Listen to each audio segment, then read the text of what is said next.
ஒரு data entry work எல்லாம் நடந்துருது, நான் கேட்குற ரிப்போர்ட் வந்து கொடுக்க மாட்டாங்கன்னு சொல்கிறாங்க இல்லையா. இந்த இடத்துல எம்ப்ளாயர்ஸும் சரி அக்கௌண்டன்ஸும் என்ன பண்ணணும்னா, ஃபர்ஸ்ட் ஆஃப் ஆல் அந்த ஆர்கனைசேஷனோட நீட் என்னன்றதை பேஸ் பண்ணி ஸ்ட்ரக்சர் பண்ணணும். ஸோ இப்போ அவங்களுக்கு ஸ்ட்ரக்சர் பண்ணுற ஸ்கில் இல்லைனா கூட ஒரு கன்சல்டன்ட் மூலமாக அதை ப்ராப்பராக ஸ்ட்ரக்சர் பண்ணிக்கணும். ஸோ அஃப்கோர்ஸ் வந்து டாலிலாம் வந்த பிறகு டாலியில் டேட்டா என்ட்ரி பண்ணால் போதும், எல்லா ரிப்போர்ட்ஸுமே ஆட்டோமேட்டட். ஸோ சிங்கிள் ஒரு என்ட்ரி போட்டு முடிச்சோன்னா அவங்களுக்கு தேவையான எல்லா ரிப்போர்ட்டும் ஆட்டோமேட்டிக்காக கிடச்சிடுது. ஆட்டோ பைலட் மோட் சொல்கிறோம்ல அந்த மாதிரி. ஸோ அவங்க அதுக்காக தனியாக டைம் ஸ்பெண்ட் பண்ண வேண்டிய அவசியம் கிடையாது. இதை ஃபஸ்ட்டு அவங்க புரிஞ்சுக்கணும்.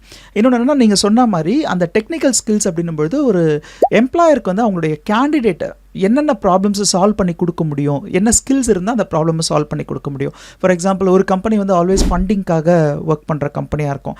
அங்கே வந்து ஒரு அக்கௌண்டன்ட்க்கு டாலி நாலேஜ் இருக்குது, நான் பேலன்ஸ் ஷீட் ஃபைனலைசேஷன் வரைக்கும் பண்ணுவேன் அப்படின்னாலும் அடுத்ததாக பேங்க்கில் வந்து லோன் ப்ராசஸிங்க்கு என்னென்ன டாக்குமெண்டேஷன் பண்ணணும், ஸோ அவங்க வந்து எக்ஸ்பெக்டேஷன் என்ன இருக்கும், பேங்கர்ஸ் எல்லாத்தையுமே முன்னாடியே ரெடி பண்ணி வச்சுக்கிறது. அங்கே அவங்க வேலைக்கு போகும்பொழுது நல்ல சேலரி அவங்க எதிர்பார்க்கலாம்.